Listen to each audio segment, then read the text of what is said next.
ਵਾਹਿਗੁਰੂ ਜੀ ਕਾ ਖਾਲਸਾ ਵਾਹਿਗੁਰੂ ਜੀ ਕੀ ਫਤਿਹ। ਵਾਹਿਗੁਰੂ ਜੀ ਕੀ ਫਤਿਹ। ਅੱਜ ਬੜਾ ਪਾਵਨ ਮੁਕੱਦਸ ਦਿਵਸ ਹੈ, ਜਿਸ ਦੀ ਸੰਸਾਰ ਦੇ ਇਤਿਹਾਸ ਦੇ ਵਿੱਚ ਕੋਈ ਮਿਸਾਲ ਨਹੀਂ ਮਿਲਦੀ। ਸਭ ਤੋਂ ਪਹਿਲਾਂ ਤਾਂ ਮੈਂ ਧੰਨ ਗੁਰੂ ਗ੍ਰੰਥ ਸਾਹਿਬ ਜੀ ਦਾ ਪਠਾਨਕੋਟ ਸ਼ੁਕਰਗੁਜ਼ਾਰ ਹਾਂ, ਜਿਨ੍ਹਾਂ ਦੀ ਨਿਵਾਜਿਸ਼ ਸਦਕਾ ਆਪ ਸੰਗਤਾਂ ਦੇ ਰੂਬਰੂ ਹੋਣ ਦਾ ਮੌਕਾ ਮਿਲਿਆ। ਉਸ ਤੋਂ ਬਾਅਦ ਗੁਰਦੁਆਰਾ ਸਾਹਿਬ ਦੀ ਸਮੂਹ ਪ੍ਰਬੰਧਕ ਕਮੇਟੀ, ਪ੍ਰਧਾਨ ਸਾਹਿਬ, ਸਕੱਤਰ ਸਾਹਿਬ, ਕੈਸ਼ੀਅਰ ਸਾਹਿਬ ਤੇ ਮੇਰੇ ਰੂਹ ਦੇ ਨੇੜੇ ਬਹੁਤ ਅਜ਼ੀਜ਼ ਦੋਸਤ ਰਮਿੰਦਰ ਸਿੰਘ ਬੇਦੀ, ਵਿੱਕੀ ਬੇਦੀ, ਜਿਨ੍ਹਾਂ ਦੀ ਬਦੌਲਤ, ਜਿਨ੍ਹਾਂ ਦੇ ਮੋਹ ਪਿਆਰ ਸਦਕਾ ਮੈਂ ਆਪ ਜੀ ਦੇ ਦੁਬਾਰਾ ਇੱਥੇ ਦਰਸ਼ਨ ਕਰ ਰਿਹਾ। ਗੁਰੂ ਦੇ ਪਿਆਰ ਵਾਲਿਓ, ਗੱਲਾਂ ਤਾਂ ਸਿਰਫ ਰੈਪੀਟੀਸ਼ਨ ਹੀ ਹੁੰਦਾ ਹੈ।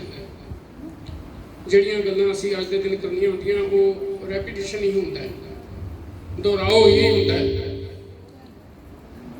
ਪਰ ਦੁਹਰਾਓ ਬਾਰੇ ਪ੍ਰੋਫੈਸਰ ਪੂਰਨ ਸਿੰਘ ਜੀ ਨੇ ਇੱਕ ਬੜੀ ਵਧੀਆ ਗੱਲ ਕਹੀ ਸੀ। ਪ੍ਰੋਫੈਸਰ ਪੂਰਨ ਸਿੰਘ ਸਿੱਖ ਕੌਮ ਦੇ ਬਹੁਤ ਵਿਦਵਾਨ ਕਵੀ ਹੋਏ ਨੇ। ਪ੍ਰੋਫੈਸਰ ਪੂਰਨ ਸਿੰਘ ਹੋਰਾਂ ਨੂੰ ਕਿਸੇ ਨੇ ਪੁੱਛਿਆ ਸੀ ਵੀ ਬਾਣੀ 'ਚ ਹੈ ਕੀ ਹੈ? ਬਾਣੀ 'ਚ ਸਾਰਾ ਦੁਹਰਾਓ ਹੀ ਤਾਂ ਹੈ। ਮੇਨ ਨੁਕਤੇ ਤਾਂ ਸਿਰਫ ਤਿੰਨ ਹੀ ਨੇ: ਕਿਰਤ ਕਰੋ, ਨਾਮ ਜਪੋ ਤੇ ਵੰਡ ਛਕੋ। ਤੇ ਬਾਕੀ ਸਾਰੀ ਬਾਣੀ ਤਾਂ ਦੁਹਰਾਓ ਹੀ ਹੈ ਸਾਰਾ। ਤੇ ਪ੍ਰੋਫੈਸਰ ਪੂਰਨ ਸਿੰਘ ਹੋਰਾਂ ਨੇ ਉਹਨਾਂ ਨੂੰ ਬਹੁਤ ਬਾਖੂਬ ਜਵਾਬ ਦਿੱਤਾ ਸੀ, ਜਦੋਂ ਉਹਨਾਂ ਨੇ ਇਹ ਕਿਹਾ ਸੀ ਵੀ ਕੋਇਲ ਦੀ ਆਵਾਜ਼ ਇੱਕ ਵਾਰੀ ਸੁਣੀਏ ਤਾਂ ਸਾਡਾ ਮਨ ਕਰਦਾ ਦੂਜੀ ਵਾਰੀ ਸੁਣੀਏ, ਦੂਜੀ ਵਾਰੀ ਆਵਾਜ਼ ਸੁਣੀਏ ਤਾਂ ਮਨ ਕਰਦਾ ਤੀਸਰੀ ਵਾਰੀ ਸੁਣੀਏ। ਹੈ ਤਾਂ ਉਹ ਵੀ ਦੁਹਰਾਈ ਹੈ। ਪਰ ਬਾਣੀਆਂ ਕਹਾਣੀਆਂ ਪੁੱਤ ਸਪੁੱਤ ਕਰੇਨ, ਮਹਾਵਾਕ ਹੈ ਗੁਰਬਾਣੀ ਦਾ। ਬਾਣੀਆਂ ਕਹਾਣੀਆਂ ਪੁੱਤ ਸਪੁੱਤ ਕਰੇਨ, ਆਪਣੇ ਪੁਰਖਾਂ ਦੀਆਂ ਕਹਾਣੀਆਂ ਉਹਨਾਂ ਦੇ ਪੁੱਤਰ ਹੀ ਕਰਦੇ ਨੇ।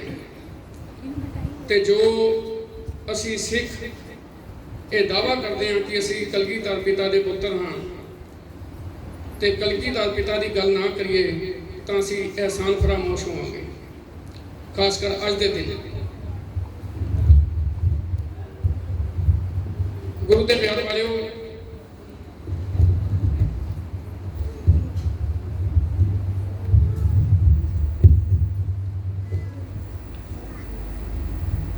ਅੱਜ ਦੇ ਸੰਦਰਭ ਦੇ ਵਿੱਚ ਇੱਕ ਕਵਿਤਾ ਜਿਹੜੀ ਮੈਂ ਤੁਹਾਡੇ ਨਾਲ ਸਾਂਝੀ ਕਰਨੀ ਹੈ। ਸਾਰੀ ਗੱਲ ਤਾਂ ਸਮਿਟਰੀ ਰੂਪ ਵਿੱਚ ਉਹਦੇ ਵਿੱਚ ਹੀ ਹੋ ਜਾਣੀ ਹੈ।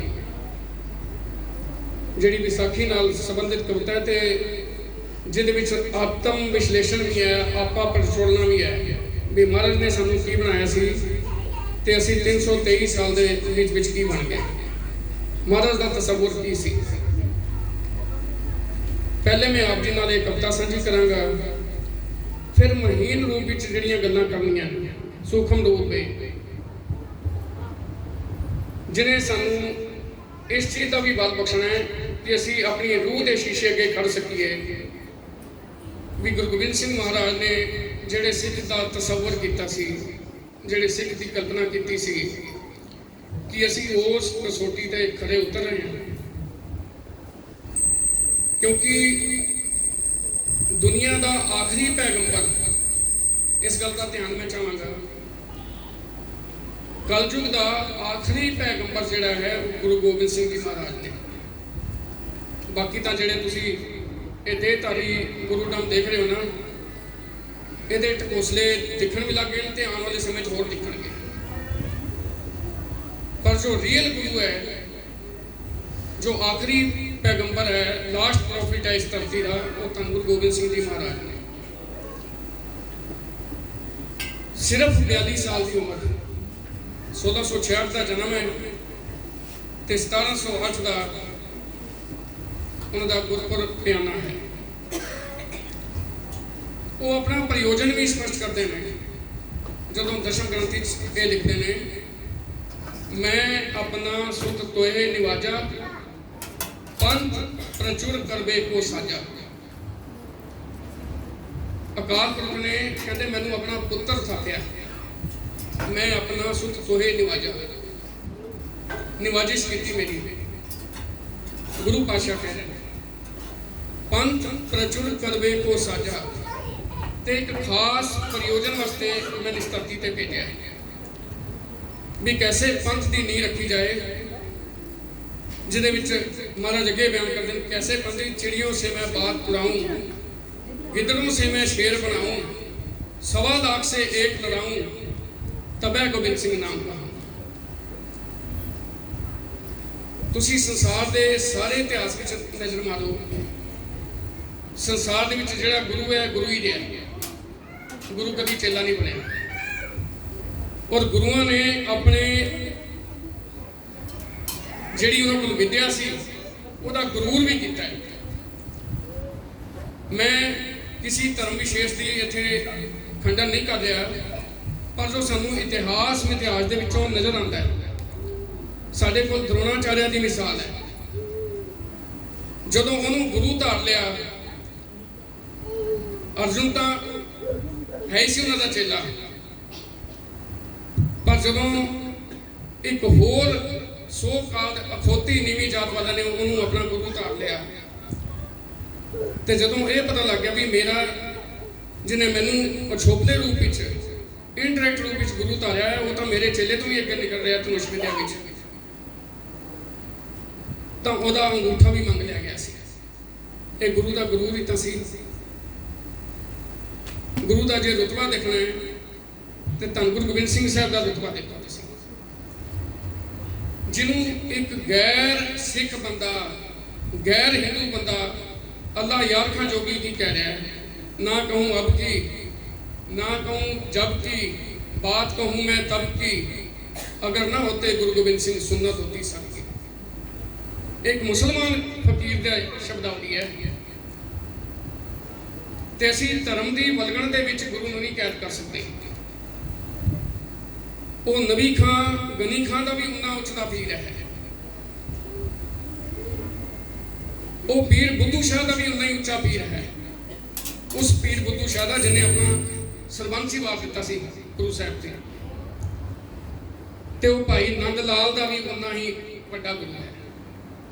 तुसी एग्जाम्पल देखो, गुरु दे मुरीद मुसलमान भी ने, गुरु दे मुरीद हिंदू भी ने।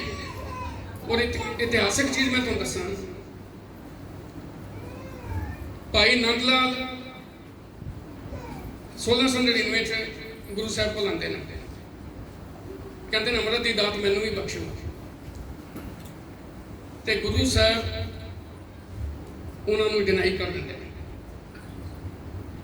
कितनी कमाल की गल है। वो नंद लाल जी की बाणी असीं पढ़ते हैं, बादशाह दरवेश गुरु गोबिंद सिंह, हक हक अंदेश गुरु गोबिंद सिंह। उन्होंने क्यों मना करता? महाराज ने उन्होंने कहा भी तू अपनी कलम नाल ही सिक्खी की सेवा कर। एक इन्नी कमाल की एग्जाम्पल है भी गुरु के अंदर रिजिडिटी नहीं सी। जे इनू एलैबोरेट करना हो इस वाक्य में, तो गुरु के अंदर रिजिडिटी है ही नहीं सी, कट्टरता है ही नहीं सी। पर साडे लई एक फ्रेमवर्क भी किया गुरु साहब ने। असी सारे धर्मां का सत्कार भी करना है, पर गुरु ने जो हदायतां सानू दित्तियां, जे असी वो हदायतां की पालना नहीं करते तो शायद असी सो काल सिख तो हो जाइए गुरु के सो काल, पर गुरु के सिख होने के पिछे सानू भी क्वेश्चन मार्क लगाने पैणगे भी कि असी सिख हाँ।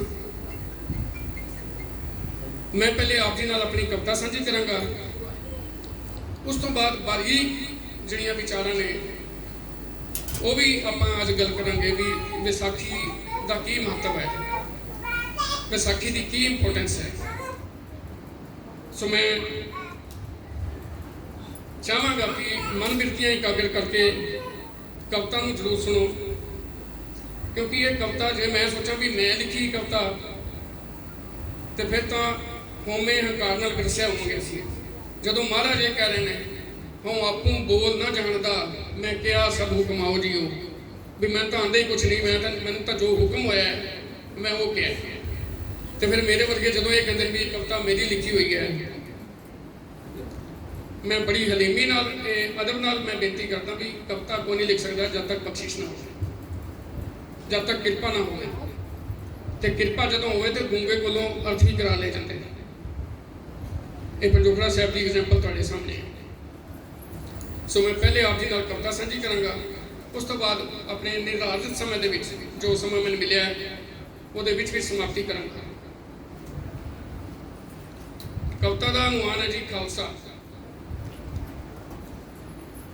1699 ਚ ਖਾਲਸੇ ਨੂੰ ਸਾਜ ਕੇ ਤੇ ਕੀਤੀ ਸੀ ਤਿਆਰ ਫੌਜ ਪਿਤਾ ਦਸ਼ਮੇਸ਼ ਨੇ। ਜਬਰ ਮਿਟਾਉਣ ਲਈ, ਜ਼ਾਲਮ ਮੁਕਾਉਣ ਲਈ ਕੀਤਾ ਇੱਕ ਨਵਾਂ ਚੋਜ ਪਿਤਾ ਦਸ਼ਮੇਸ਼ ਨੇ। ਔਰ ਅੰਮ੍ਰਿਤ ਛਕਾਇਆ ਜਦੋਂ ਖੰਡੇ ਬਾਟੇ ਵਾਲਾ, ਫਿਰ ਗਿੱਦੜੋਂ ਬਣਾਏ ਸ਼ੇਰ ਪਿਤਾ ਦਸ਼ਮੇਸ਼ ਨੇ। ਔਰ ਬਖਸ਼ੀ ਸਵੇਰ ਸਾਨੂੰ, ਸਾਡੀ ਜ਼ਿੰਦਗੀ ਛਾਨੇਰ ਸੀ, ਬਖਸ਼ੀ ਸਵੇਰ ਸਾਨੂੰ ਤੇਜ ਦਿੱਤਾ ਆਪਣਾ, ਤੇਜ ਤਾਕਤ। ਬਖਸ਼ੀ ਸਵੇਰ ਸਾਨੂੰ ਤੇਜ ਦਿੱਤਾ ਆਪਣਾ, ਤੇ ਕੀਤਾ ਸਭ ਦੂਰ ਨੇਰ ਪਿਤਾ ਦਸ਼ਮੇਸ਼ ਨੇ। ਸ਼ਾਨਾ ਮਤਾ ਸਾਡਾ ਇਤਿਹਾਸ ਸਾਰਾ ਖਾਲਸਾ ਜੀ, ਖੇਡੀਆਂ ਨੇ ਸਦਾ ਅਸੀਂ ਖੂਨ ਦੀਆਂ ਹੋਲੀਆਂ। ਇਹ ਖੇਲੀਆਂ ਪਈਆਂ ਮਜਬੂਰੀ 'ਚ। ਗੁਰੂ ਸਾਹਿਬ ਨੇ ਕਿਰਪਾਨ ਪਵਾਈ ਹੈ ਸਾਨੂੰ, ਤਲਵਾਰ ਨਹੀਂ। ਜਿਹਨੂੰ ਦੁਨੀਆ ਤਲਵਾਰ ਕਹਿੰਦੀ ਵੀ ਸਿੱਖ ਤਲਵਾਰ ਪਾਉਂਦੇ ਨੇ। ਕਿਰਪਾਨ ਦਾ ਅਰਥ ਕਿਰਪਾ ਨਾਲ ਹੈ। ਤਲਵਾਰ ਜ਼ੁਲਮ ਕਰਦੀ ਹੈ, ਕਿਰਪਾਨ ਕਿਰਪਾ ਕਰਦੀ ਹੈ, ਮਜ਼ਲੂਮ ਦੀ ਰੱਖਿਆ ਕਰਦੀ ਹੈ। ਸ਼ਾਨਾ ਮੱਤਾ ਸਾਡਾ ਇਤਿਹਾਸ ਸਾਰਾ ਖਾਲਸਾ ਜੀ, ਖੇਡੀਆਂ ਨੇ ਸਦਾ ਅਸੀਂ ਖੂਨ ਦੀਆਂ ਹੋਲੀਆਂ। ਕੀਤੀ ਨਾ ਮੈਦਾਨੇ ਜੰਗ ਪਿੱਠ ਕਦੀ ਯੋਧਿਆਂ ਨੇ, ਖਾਧੀਆਂ ਨੇ ਸਿੰਘਾਂ ਸਦਾ ਹਿੱਕ ਉੱਤੇ ਗੋਲੀਆਂ। ਔਰ ਖੰਡੇ ਵਾਲਾ ਛੱਟਾ ਪੀ ਕੇ ਸੀ ਵੀ ਨਾ ਉਚਾਰੀ ਮਾਵਾਂ, ਬੱਚੇ ਕਟਵਾ ਕੇ ਤੇ ਪਵਾਏ ਵਿੱਚ ਝੋਲੀਆਂ। ਔਰ ਬੰਦੇ ਨੂੰ ਵੀ ਬਲ ਦਿੱਤਾ ਪਿਤਾ ਦਸ਼ਮੇਸ਼ ਜੀ ਨੇ। ਬੰਦਾ ਸਿੰਘ ਬਹਾਦਰ ਨੂੰ ਬੰਦੇ ਨੂੰ ਵੀ ਬਲ ਦਿੱਤਾ ਪਿਤਾ ਦਸ਼ਮੇਸ਼ ਜੀ ਨੇ। ਹਰੀ ਸਿੰਘ ਨਲੂਏ ਭਜਾਈਆਂ ਕਈ ਟੋਲੀਆਂ, ਪਰ ਇੱਕ ਸ਼ਰਤ ਸੀ ਜਿਹਦੇ ਤੇ ਸਾਨੂੰ ਤਾਕਤ ਦਿੱਤੀ ਸੀ ਮਾਲਕ ਨੇ। ਤੇਜ ਇਸੇ ਸ਼ਰਤ ਤੇ ਸੀ ਦਿੱਤਾ ਦਾਤੇ ਸਾਨੂੰ। ਕਿਹੜੀ ਸ਼ਰਤ? ਜਿਹੜਾ ਮੈਂ ਪਹਿਲੇ ਕਿਹਾ ਵੀ ਅਸੀਂ ਆਤਮ ਵਿਸ਼ਲੇਸ਼ਣ ਕਰਨਾ ਹੈ। ਤੇਜ ਇਸੇ ਸ਼ਰਤ ਤੇ ਸੀ ਦਿੱਤਾ ਦਾਤੇ ਸਾਨੂੰ, ਕਦੇ ਵਿਪਰਨ ਕੀ ਰੀਤ ਨਾ ਪੁਗਾਵੇ ਮੇਰਾ ਖਾਲਸਾ। जब ये कहें विपरण की रीत, मैं न करूं इनकी प्रतीत। महाराज का अपना हुक्म है। तेज ऐसे शर्त ते सी दिता दाते सानू, कदे विपरण की रीत ना पुगावे मेरा खालसा। परमा अडंबरा पखंडियां ते वहमा संग, भुल के भी प्रीत ना लगावे मेरा खालसा। इथों अपना एनालिसिस करना शुरू कर दिया मेरे समेत कि असी वहम नहीं करते, कि असी परम नहीं कर रहे।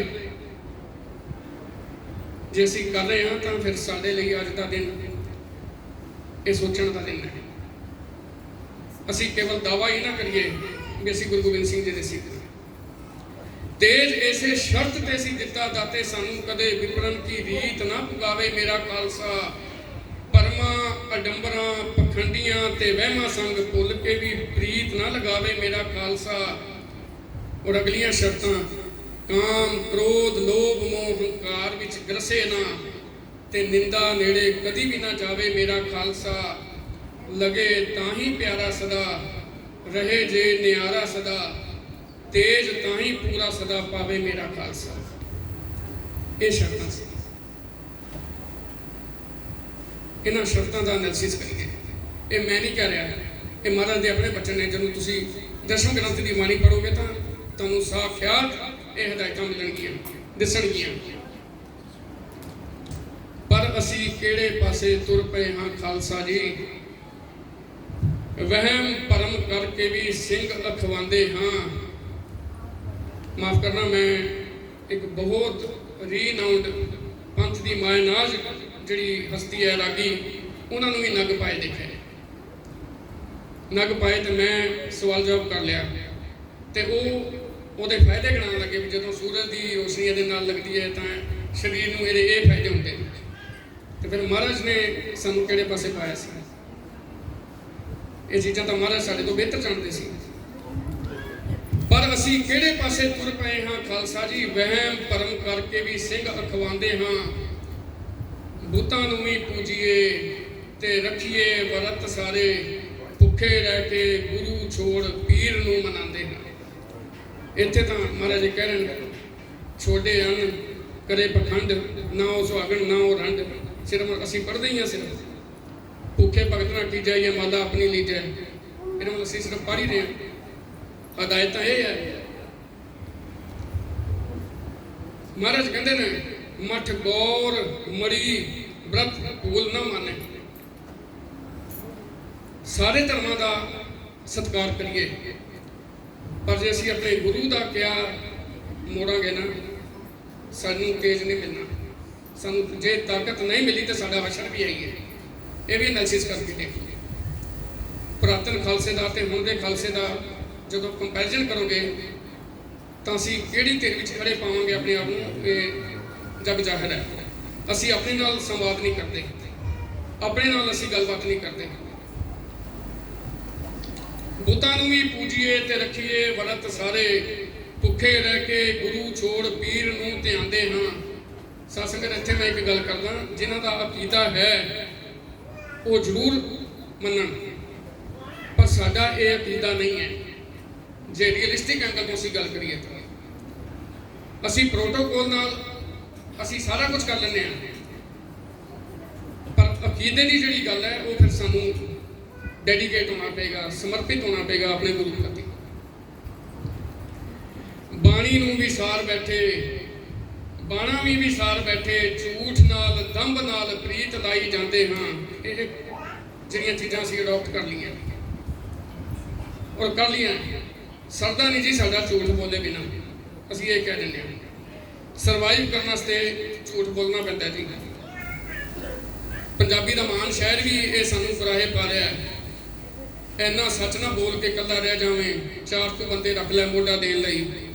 ਕਿਉਂਕਿ ਸੱਚ ਸੁਣਨਾ ਵੀ ਬੜਾ ਕੋੜਾ ਹੈ, ਸੱਚ ਬਰਦਾਸ਼ਤ ਕਰਨਾ ਵੀ ਬੜਾ ਕੋੜਾ ਹੈ। ਹੁੰਦਾ ਨਹੀਂ ਸੱਚ ਬਰਦਾਸ਼ਤ। ਕਿਸੇ ਨੂੰ, ਮੇਰੇ ਵਰਗੇ ਨੂੰ ਕੋਈ ਉਹਦੇ ਔਗਣ ਗਿਣਾ ਦੇਵੇ ਨਾ, ਨਾਰਾਜ਼ ਹੋ ਜਾਂਦਾ। ਪਰ ਗਿਣਾਏਗਾ ਕੌਣ? ਜੇ ਸਾਡੇ ਅੰਦਰ ਔਗਣ ਹੋਣਗੇ ਤਾਂ ਹੀ ਗਿਣਾਏਗਾ ਨਾ। ਅਸੀਂ ਆਪਣੇ ਆਪ ਨੂੰ ਬਣਾਈ ਹੀ ਤਾਂ ਲਿਆ। ਝੂਠ ਨਾਲ ਦੰਭ ਨਾਲ ਪ੍ਰੀਤ ਲਾਈ ਜਾਂਦੇ ਹਾਂ, ਸਾਲ ਬੀਤੇ 323 ਮਸੇ ਖਾਲਸਾ ਜੀ, 1699 ਤੇ 2022। ਸਾਲ ਬੀਤੇ 323 ਮਸੇ ਖਾਲਸਾ ਜੀ, ਕਿੱਧਰ ਅਸੀਂ ਜਾਣਾ, ਅਸੀਂ ਕਿੱਥੇ ਜਾਈ ਜਾਂਦੇ ਹਾਂ। ਪਹਿਲੇ ਮੈਂ ਸੋਚਿਆ ਸੀ ਵੀ ਸਿਰਫ ਲੈਕਚਰ ਹੀ ਕਰਾਂਗਾ, ਪਰ ਫਿਰ ਮੈਂ ਸੋਚਿਆ ਇਹ ਲੈਕਚਰ ਹੀ ਤਾਂ ਹੈ। ਲੈਕਚਰ ਦਾ ਮਕਸਦ ਕੀ ਹੈ, ਪ੍ਰਯੋਜਨ ਕੀ ਹੈ, ਮੋਟਿਵ ਕੀ ਹੈ, ਔਰ ਕਵਿਤਾ ਦਾ ਮੋਟਿਵ ਕੀ ਹੈ? ਮੋਟਿਵ ਤਾਂ ਇੱਕੋ ਹੀ ਹੈ ਵੀ ਅਸੀਂ ਥੋੜਾ ਪਰਫੈਕਸ਼ਨ ਵੱਲ ਵਧ ਲਈਏ। ਇੱਕੋ ਦਮ ਨਹੀਂ ਵਧਿਆ ਜਾ ਸਕਦਾ। ਅਸੀਂ ਇੱਕ ਸਟੈਪ ਕਰ ਲਈਏ, ਅਗਲੀ ਵਿਸਾਖੀ ਤੇ 2 ਸਟੈਪ ਚੱਲਾਂਗੇ, ਮਹਾਰਾਜ ਨੇ ਜ਼ਿੰਦਗੀ ਬਖਸ਼ੀ ਤਾਂ ਉਸ ਤੋਂ ਅਗਲੇ ਦਿਨ 4 ਕਦਮ ਵੱਧ ਲਾਂਗੇ, ਪਰ ਸਟੈਪ ਤਾਂ ਸਾਨੂੰ ਚੱਕਣਾ ਪੈਣਾ। ਸਾਲ ਬੀਤੇ 323 ਮਸੇ ਖਾਲਸਾ ਜੀ, ਕਿੱਧਰ ਅਸੀਂ ਜਾਣਾ, ਅਸੀਂ ਕਿੱਥੇ ਜਾਈ ਜਾਂਦੇ ਹਾਂ। ਤੇਜ ਵੀ ਗਵਾਚਿਆ ਤੇ ਸ਼ਾਨ ਵੀ ਗਵਾਚੀ ਸਾਡੀ, ਆਨ ਵੀ ਗਵਾਚੀ ਜਦੋਂ ਬਾਣੀ ਨੂੰ ਵਿਸਾਰਿਆ। ਕਰ ਲਈ ਅਸੀਂ ਐਨਾਲਿਸਿਸ। ਮੈਂ ਇੱਥੋਂ ਤੱਕ ਸੁਣਿਆ, ਮੈਂ ਤਾਂ ਇਸ਼ਨਾਨ ਕਰਦੇ ਹੀ ਪਾਠ ਨਿਬੇੜ ਲੈਣਾ ਜੀ। ਹੁਣ ਅਸੀਂ ਪਾਠ ਨੂੰ ਨਿਬੇੜਨ ਲੱਗ ਗਏ। ਤੇਜ ਵੀ ਗਵਾਚਿਆ ਤੇ ਸ਼ਾਨ ਵੀ ਗਵਾਚੀ ਸਾਡੀ, ਆਨ ਵੀ ਗਵਾਚੀ ਜਦੋਂ ਬਾਣੀ ਨੂੰ ਵਿਸਾਰਿਆ। ਬਲ ਜਦੋਂ ਛੁੱਟ ਪਿਓ ਤਾਂ ਬੰਧਨ ਵੀ ਪਏ ਸਾਰੇ, ਕਛੂ ਨਾ ਉਪਾਏ ਹੋਤ ਸਭ ਕਿਛ ਹਾਰਿਆ। ਗੁਰੂ ਤੇਗ ਬਹਾਦਰ ਸਾਹਿਬ ਦੀ ਬਾਣੀ ਪੜ੍ਹ ਲੈਣਾ। ਗੱਲੀ ਬਾਤੀ ਚੰਗੇ ਪਰ ਬੁਰੇ ਹਾਂ ਆਚਾਰੀ ਅਸੀਂ, ਸੱਚੇ ਮਨ ਨਾਲ ਸਤਨਾਮ ਨਾ ਉਚਾਰਿਆ। ਗੁਰੂ ਨੇ 1000 ਵਾਰ ਕਿਹਾ ਮਾਰੋ ਵੈਰੀ ਪੰਜੇ। ਕਿਹੜੇ ਵੈਰੀ? ਕਾਮ ਕ੍ਰੋਧ ਲੋਭ ਮੋਹ ਹੰਕਾਰ। ਕਿੰਨੀ ਵਾਰੀ ਸਾਨੂੰ ਇਹਦੇ ਤੋਂ ਮਨਾ ਕੀਤਾ ਹੈ? ਗੁਰੂ ਨੇ ਹਜ਼ਾਰ ਵਾਰ ਕਿਹਾ ਮਾਰੋ ਵੈਰੀ ਪੰਜੇ, ਪਰ ਅਜੇ ਤੀਕ ਅਸੀਂ ਹਉਮੈ ਨੂੰ ਨਾ ਮਾਰਿਆ। ਔਰ ਚਾਹੁੰਦੇ ਹੋ ਜੇ ਤੇਜ ਉਹੀ ਰਹੇ ਅੰਗ ਸੰਗ ਸਦਾ, ਬਾਣੀ ਨਾ ਵਿਸਾਰੋ ਮੇਰੇ ਗੁਰੂ ਕੇ ਪਿਆਰਿਓ। ਛੱਡੋ ਵਹਿਮਾਂ ਭਰਮਾਂ ਨੂੰ, ਜਾਤ ਪਾਤ ਛੱਡੋ, ਤਪੇ ਹਿਰਦਿਆਂ ਨੂੰ ਠਾਰੋ ਮੇਰੇ ਗੁਰੂ ਕੇ ਪਿਆਰਿਓ। ਔਰ ਗੁਰੂ ਵਾਲੇ ਬਣੋ ਰਹੋ ਚੜ੍ਹਦੀ ਕਲਾ 'ਚ, ਸਦਾ ਨਿਮਰਤਾ ਹੀ ਧਾਰੋ ਮੇਰੇ ਗੁਰੂ ਕੇ ਪਿਆਰਿਓ। ਪਰ ਜਿਹੜਾ ਹੱਠ ਨਾ ਤਿਆਗੇ ਕਰੇ ਜ਼ੁਲਮ, ਉਹਨੂੰ ਨਿਤ ਹੀ ਵੰਗਾਰੋ ਮੇਰੇ ਗੁਰੂ ਕੇ ਪਿਆਰਿਓ। ਪਰ ਜਿਹੜਾ ਹੱਠ ਨਾ ਤਿਆਗੇ ਕਰੇ ਜ਼ੁਲਮ, ਜਿਹਦੇ ਵਾਸਤੇ ਸਾਨੂੰ ਸਿੱਖ ਬਣਾਇਆ ਹੈ, ਉਹਨੂੰ ਨਿਤ ਹੀ ਵੰਗਾਰੋ ਮੇਰੇ ਗੁਰੂ ਕੇ ਪਿਆਰਿਓ। ਸਾਸੰਗਤ ਇਹ ਤਾਂ ਸੀ ਕਵਿਤਾ। ਕੁਝ ਬਾਰੀਕ ਨੁਕਤੇ ਮੈਂ ਆਪਣੇ ਸਮੇਂ ਦੀ ਸੀਮਾ ਦੇ ਵਿੱਚ ਆਪ ਜੀ ਨਾਲ ਸਾਂਝੇ ਕਰਨੇ ਨੇ। ਖਾਲਸਾ ਸ਼ਬਦ ਅਸੀਂ ਕਹਿੰਦੇ ਹਾਂ ਵੀ ਗੁਰੂ ਗੋਬਿੰਦ ਸਿੰਘ ਜੀ ਨੇ ਸ਼ੁਰੂ ਕੀਤਾ ਹੈ ਖਾਲਸਾ, ਪਰ ਜਦੋਂ ਤੁਸੀਂ ਬਾਣੀ ਪੜ੍ਹੋਗੇ ਤਾਂ ਭਗਤ ਕਬੀਰ ਸਾਹਿਬ ਦੀ ਬਾਣੀ, ਜਿਨ੍ਹਾਂ ਦਾ ਜਨਮ ਗੁਰੂ ਨਾਨਕ ਸਾਹਿਬ ਤੋਂ ਵੀ ਪਹਿਲਾਂ ਦਾ, ਉਹਨਾਂ ਦਾ ਇੱਕ ਸ਼ਬਦ ਹੈ, ਕਹੋ ਕਬੀਰ ਜਨ ਭਏ ਖਾਲਸੇ, ਪ੍ਰੇਮ ਭਗਤ ਜਹ ਜਾਨੀ। ਜਿਨ੍ਹਾਂ ਨੇ ਪ੍ਰੇਮ ਕੀਤਾ ਨਾ, ਤੇ ਪ੍ਰੇਮ ਉਹ ਜਿਹਦੇ ਵਿੱਚ ਭਗਤੀ ਹੋਵੇ, ਉਹ ਖਾਲਸੇ ਨੇ। ਖਾਲਸ ਪੁਰਾਤਨ ਇੱਥੇ ਜਿਹੜੀਆਂ ਮੇਰੀਆਂ ਮਾਤਾਵਾਂ ਵੱਡੀਆਂ ਭੈਣਾਂ ਬੈਠੀਆਂ, ਹੁਣ ਦੇਸੀ ਘਿਓ ਕਹਿਣ ਲੱਗਿਆ, ਪਹਿਲੇ ਨੂੰ ਖਾਲਸ ਘਿਓ ਹੀ ਕਹਿੰਦੇ ਸੀ। ਖਾਲਸ ਘਿਓ, ਸ਼ੁੱਧ ਘਿਓ। ਤੇ ਖਾਲਸਾ ਦਾ ਅਰਥ ਹੀ ਹੈ ਸ਼ੁੱਧਤਾ, ਜਿਹਦੇ ਵਿੱਚ ਇੰਪਿਓਰਿਟੀ ਹੈ ਹੀ ਨਹੀਂ ਹੈ, ਟੋਟਲੀ ਪਿਓਰਿਟੀ ਹੈ। ਉਹ ਬਣਾਇਆ ਸੀ ਗੁਰੂ ਗੋਬਿੰਦ ਸਿੰਘ ਜੀ ਨੇ। ਔਰ ਵਿਸਾਖੀ ਦੀ ਗੱਲ ਦਾ ਮੈਂ ਇਤਿਹਾਸ ਪੜ੍ਹ ਰਿਹਾ ਸੀ, 10,000 ਸਾਲ ਪਹਿਲਾਂ, ਅੱਜ ਨਹੀਂ 10,000 ਸਾਲ ਪਹਿਲਾਂ, ਮਿਸ਼ਰ ਦੇ ਲੋਕਾਂ ਨੇ ਜਦੋਂ ਉਹਨਾਂ ਦੀ ਕਣਕ ਦੀ ਭਰਪੂਰ ਫਸਲ ਹੋਈ, ਤਾਂ ਉਹਨਾਂ ਦੇ ਹਜ਼ਰਤ ਮੂਸਾ ਨੇ ਇਹ ਕਿਹਾ ਸੀ, ਬਾਈਬਲ ਵਿੱਚ ਇਸ ਗੱਲ ਦਾ ਜ਼ਿਕਰ ਹੈ ਵੀ ਤੁਸੀਂ 19 ਮਾਰਚ ਤੋਂ ਲੈ ਕੇ 30 ਮਾਰਚ ਤੱਕ ਖੁਸ਼ੀਆਂ ਮਨਾਓ, ਕਿਉਂਕਿ ਕਣਕ ਭਰਪੂਰ ਪੈਦਾ ਹੋਈ ਹੈ। ਤੇ ਨਾਲ ਹਜ਼ਰਤ ਮੂਸਾ ਨੇ ਇਹ ਵੀ ਕਹਿਤਾ ਸੀ ਵੀ ਕੁਝ ਦਾਣੇ ਗਰੀਬਾਂ ਲਈ ਵੀ ਰੱਖ ਦੇਣਾ। ਤੇ ਪੰਜਾਬ ਦੀ ਖੇਤੀ ਨਾਲ ਸੰਬੰਧਿਤ ਅੱਜ ਵੀ ਜਿਹੜੇ ਬੰਦੇ ਇੱਥੇ ਪੁਰਾਣੇ ਬੈਠੇ ਨੇ, ਤੁਸੀਂ ਦੇਖਣਾ ਉਹ ਆਪਣੇ ਖੇਤਾਂ 'ਚੋਂ ਪੂਰਾ ਦਾਣਾ ਨਹੀਂ ਚੱਕਦੇ। ਜਿਹੜੀਆਂ ਬਲੀਆਂ ਥੱਲੇ ਰਹਿ ਜਾਂਦੀਆਂ ਨੇ, ਦਾਣਾ ਥੱਲੇ ਗਿਰ ਜਾਂਦਾ ਹੈ, ਉਹਨੂੰ ਵਾਢੀ ਕਰਨ ਵਾਲੇ ਇਕੱਠਾ ਕਰਕੇ ਲੈ ਜਾਂਦੇ। ਇਹ ਉਹੀ ਪਰੰਪਰਾ ਹੈ 10,000 ਸਾਲ ਪੁਰਾਣੀ। ਸਿੱਖੀ ਦੇ ਵਿੱਚ ਵਿਸਾਖੀ ਦਾ ਕੀ ਇੰਪੋਰਟੈਂਸ ਹੈ? ਤੁਸੀਂ ਸਾਰਿਆਂ ਨੇ ਇਹ ਸਾਖੀ ਸੁਣੀ ਹੋਣੀ ਹੈ ਵੀ ਮਹਾਰਾਜ ਹਰਿਦੁਆਰ ਗਏ, ਉੱਥੇ ਪੰਡਤ ਸੂਰਜ ਨੂੰ ਪਾਣੀ ਦੇ ਰਹੇ ਸੀ, ਤੇ ਮਹਾਰਾਜ ਉਹਨਾਂ ਦੇ ਬੈਕ ਸਾਈਡ ਖੜੇ ਹੋ ਕੇ ਦੂਜੇ ਪਾਸੇ ਪਾਣੀ ਦੇਣ ਲੱਗੇ। ਤੇ ਪੰਡਤਾਂ ਨੇ ਪੁੱਛਿਆ ਵੀ ਇਹ ਕੀ ਕਰ ਰਹੇ ਹੋ? ਤਾਂ ਗੁਰੂ ਸਾਹਿਬ ਨੇ ਕ੍ਰਾਸ ਕੁਐਸਚਨ ਕੀਤਾ, ਤੁਸੀਂ ਕੀ ਕਰ ਰਹੇ ਹੋ? ਕਹਿੰਦੇ ਅਸੀਂ ਸੂਰਜ ਨੂੰ ਪਾਣੀ ਦੇ ਰਹੇ ਹਾਂ। ਤੇ ਮਹਾਰਾਜ ਨੇ ਕਿਹਾ ਸੀ ਵੀ ਮੈਂ ਆਪਣੇ ਖੇਤਾਂ ਨੂੰ ਪਾਣੀ ਦੇ ਰਿਹਾ, ਜਿਹੜੇ 2 ਕੋਹ ਦੀ ਦੂਰੀ ਤੇ ਨੇ। ਤਾਂ ਉਹਨਾਂ ਨੇ ਇਹ ਸਵਾਲ ਕੀਤਾ ਸੀ ਵੀ ਤੁਹਾਡਾ ਇੱਥੇ ਖੇਤਾਂ 'ਚ ਪਾਣੀ ਕਿਵੇਂ ਪਹੁੰਚ ਜਾਏਗਾ? ਤਾਂ ਮਹਾਰਾਜ ਨੇ ਕਿਹਾ ਸੀ ਜਿਵੇਂ ਤੁਹਾਡਾ ਸੂਰਜ ਤੇ ਪਹੁੰਚ ਜਾਏਗਾ ਨਾ, ਉਦਾਂ ਹੀ ਮੇਰਾ ਖੇਤਾਂ 'ਤੇ ਵੀ ਪਹੁੰਚ ਜਾਏਗਾ। ਦਲੀਲ ਗੱਲ ਕਰਨ ਦੀ ਸਿੱਖ ਧਰਮ ਦੇ ਵਿੱਚ ਜਿਹੜੀ ਆਗਾਜ਼ ਹੋਇਆ ਸੀ, ਜਿਹਦਾ ਆਰੰਭ ਹੋਇਆ ਸੀ, ਇਹ ਦਿਨ ਵਿਸਾਖੀ ਵਾਲਾ ਸੀ। ਇਸ ਚੀਜ਼ ਦਾ ਆਪ ਜੀ ਨੂੰ ਪਤਾ ਹੋਣਾ ਚਾਹੀਦਾ। ਕਿੰਨੀ ਬਾਰੀਕ ਚੀਜ਼ ਹੈ ਵੀ ਵਿਸਾਖੀ ਵਾਲੇ ਦਿਨ ਹੀ ਮਹਾਰਾਜ ਨੇ ਸਾਨੂੰ ਇਹ ਦਲੀਲ ਦੇ ਲੜ ਲਾਤਾ ਸੀ ਵੀ ਜਿਹੜੀ ਵੀ ਗੱਲ ਕਰਨੀ ਹੈ ਦਲੀਲ ਨਾਲ ਕਰਨੀ ਹੈ, ਲੌਜਿਕ ਨਾਲ ਕਰਨੀ ਹੈ। ਸੋ ਤਾਂ ਹੀ ਤਾਂ ਕਹਿੰਦੇ ਵੀ ਹਲੇ ਇੰਨਾ ਮਾਡਰਨ ਧਰਮ ਹੈ ਤੇ ਅਸੀਂ ਕਿੱਥੇ ਜਾ ਪੜੇ ਹਾਂ। ਅਸੀਂ ਸਾਰਾ ਕੁਝ ਜਿੱਥੋਂ ਬਾਬੇ ਨਾਨਕ ਨੇ ਸਾਨੂੰ ਕੱਢਿਆ ਸੀ। ਔਰ ਮੈਂ ਇੱਕ ਗੱਲ ਹੋਰ ਤੁਹਾਨੂੰ ਅੱਗੇ ਸਾਂਝੀ ਕਰਾਂਗਾ, ਜਿਹੜੇ 5 ਪਿਆਰੇ ਤੁਸੀਂ ਦੇਖ ਲੈਣਾ, ਲਾਹੌਰ ਤੋਂ ਲੈ ਕੇ ਹਸਨਾਪੁਰ, ਜਗਨਨਾਥਪੁਰੀ, ਬਿਦਰ, ਇਹ ਭਾਰਤ ਬਣਦਾ ਪੂਰਾ, ਜਿਹੜਾ ਪੁਰਾਤਨ ਭਾਰਤ ਸੀ। ਇਹ ਸਾਰੀਆਂ ਜਗ੍ਹਾ ਤੇ ਜਦੋਂ ਗੁਰੂ ਨਾਨਕ ਸਾਹਿਬ ਗਏ ਸੀ ਤੇ ਉਹਨਾਂ ਦੇ ਮੁਰੀਦ ਬਣੇ ਸੀ ਲੋਕ, ਉਹਨਾਂ ਦੇ ਸਿੱਖ ਬਣੇ ਸੀ, ਸਿਰਫ ਦਲੀਲ ਕਰਕੇ, ਲੌਜਿਕ ਕਰਕੇ ਵੀ ਮਹਾਰਾਜ ਤਾਂ ਸਾਨੂੰ ਚਾਨਣ ਬਖਸ਼ਦੇ ਨੇ। ਤੇ ਉਹ ਗੁਰੂ ਨਾਨਕ ਸਾਹਿਬ ਤੋਂ ਬਣੇ ਹੋਏ ਜਿਹੜੇ ਸਿੱਖ ਸੀ, ਉਹਨਾਂ ਦੀ ਟੇਕ ਗੁਰੂ ਗੋਬਿੰਦ ਸਿੰਘ ਤੱਕ ਲੱਗੀ। ਇੱਦਾਂ ਹੀ ਨਹੀਂ ਕੋਈ ਬਿਦਰ ਤੋਂ ਆ ਗਿਆ ਸੀ ਤੇ ਕੋਈ ਜਗਨਨਾਥਪੁਰੀ ਤੋਂ ਆ ਗਿਆ ਸੀ ਤੇ ਕੋਈ ਹਸਨਾਪੁਰ ਤੋਂ ਆ ਗਿਆ ਸੀ, ਕੋਈ ਲਾਹੌਰ ਤੋਂ ਆ ਗਿਆ ਸੀ, ਅਨੰਦਪੁਰ ਸਾਹਿਬ ਦੀ ਧਰਤੀ ਤੇ।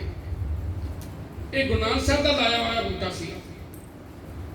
ਤੇ ਹਰ ਵਿਸਾਖੀ ਨੂੰ ਇਕੱਠੇ ਹੁੰਦੇ ਸੀ।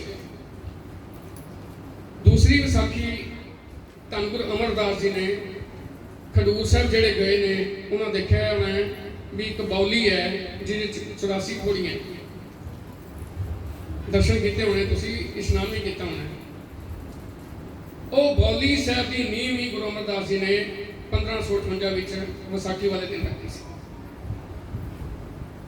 ਇਹ ਵਿਸਾਖੀ ਦੀ ਪਰੰਪਰਾ ਚਲੀ ਆ ਰਹੀ ਹੈ ਸਿੱਖੀਜ਼ਮ ਦੇ ਵਿੱਚ। ਇਦਾਂ ਨਹੀਂ ਵੀ ਇਕੱਠ ਹੋ ਗਿਆ ਸੀ ਗੁਰੂ ਗੋਬਿੰਦ ਸਿੰਘ ਦੇ ਟਾਈਮ, ਇਹ ਪਰੰਪਰਾ ਹੀ ਚਲੀ ਆ ਰਹੀ ਸੀ।